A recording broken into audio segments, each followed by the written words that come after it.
What's up YouTube? Back in the garage. RX8's back here, but today we're working at the other end of the garage. We're working on the RX8 subframe, rear subframe.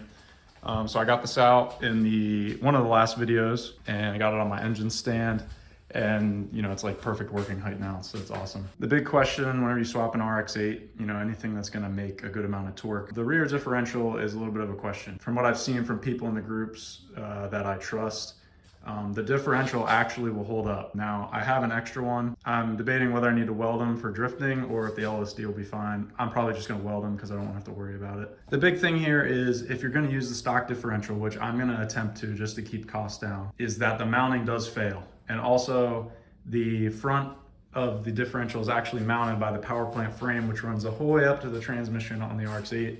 And that is gone. So what I'll do in this video is come up with a mount to connect this to hold the torque on the front of the differential. The next thing is the top of the mount, and this stock mount is aluminum, so that's the main reason it fails.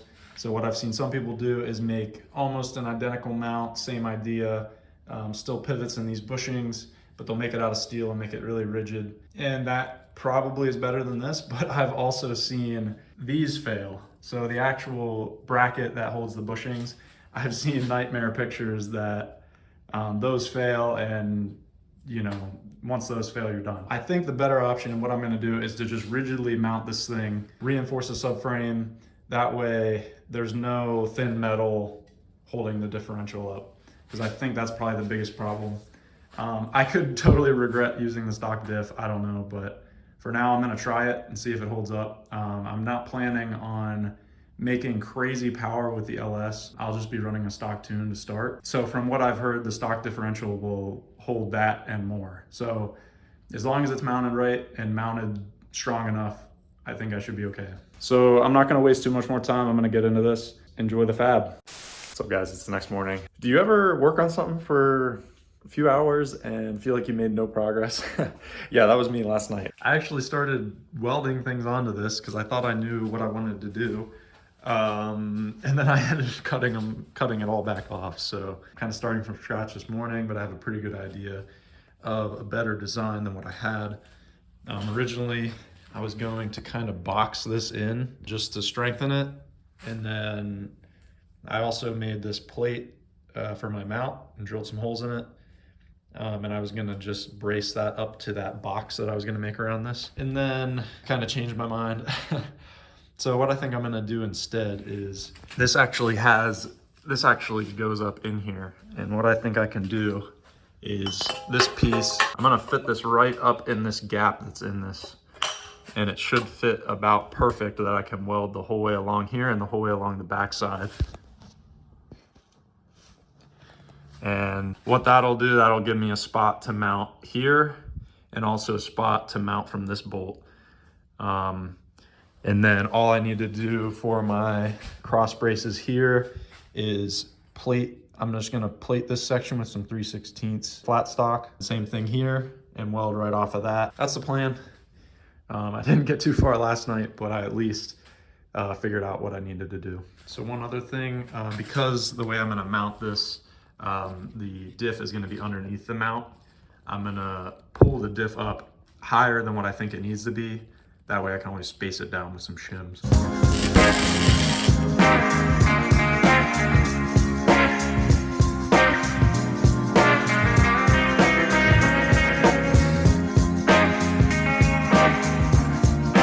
All right, so I got my frame tacked in. Before I start welding everything complete, I am gonna go ahead and make my cross plate just to make sure everything's fitting correctly.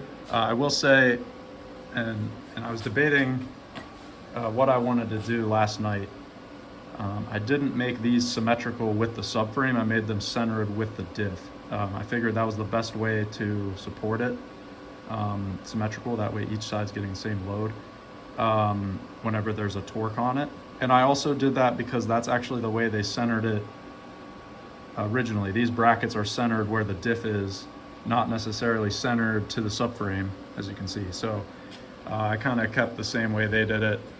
I think either way it probably would have been fine. This stuff is beefy, so I don't think I'd have to worry about anything, but centered it right on the diff. about an 1/8 inch there where the diff can come up and move if I need it to. Next step is some cardboard aided design that I can then transfer to my 1/4 inch plate here for the actual mount for this bolt pattern here.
Everyone, I wanted to just share what I'm dealing with right now. So as I'm mounting this thing, I'm also considering the pinion angle. That way, whenever I get it in, I have to do the least amount of adjusting as possible. Whenever this thing was in the stock location, the diff, with the drive shaft and the transmission in, the transmission is pointing down at about a 4-degree angle. And with this in the stock location, and the transmission at that angle, the drive shaft was perfectly level, and then this was perfectly level. So what I want to try to do to get basically my angles as close to 0 as possible. I know you want a little bit of an angle for your U-joints, but the minimum angle or operating angle is ideal. So I'd like to get this thing just a tad lower. That way this can sit at 4 degrees, my drive shaft can sit at 4 degrees, and my transmission can stay where it's at 4 degrees. So right now, the diff is sitting a little bit higher than what I think it'll take to get to that point, but it's at the correct angle. So, and you can see the way I really didn't think it through with these tubes here. I wish I would have angled them up a little bit. And I think I still might break these tacks and just lift this front end up a tad. The other way to do it would be to cut a little bit of an angle on this and just drop this down. Okay, I was having a lot of trouble with this thing and I finally found my problem. So I notched these so that these could drop down. You can see I notched it there. So I'm gonna weld the whole way around there and that bottom corner too. But something was like off with it. And what happened is because I didn't center the frame with the actual subframe, I centered it where the diff is located. So because I didn't center it with the subframe, I welded these flush with the top, but because this is arched, this one was higher than this one. So basically everything was twisted all together. But now I cut my welds back off of here and released it, and now they're running parallel. So now I just got to figure out what to do with this. I might just run a plate across the top and weld it to that.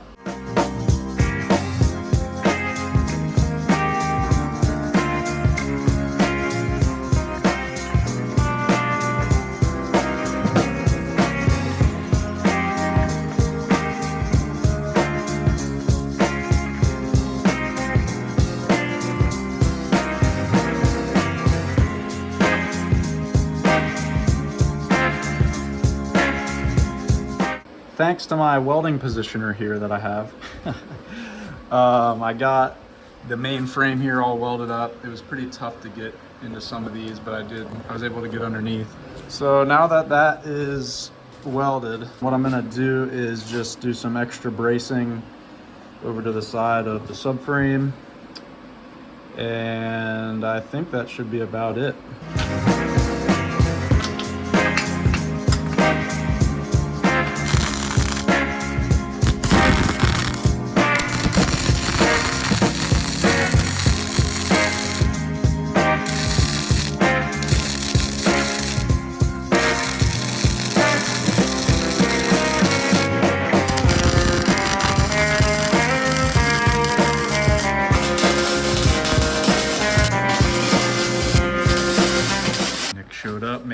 is a coolant temp gauge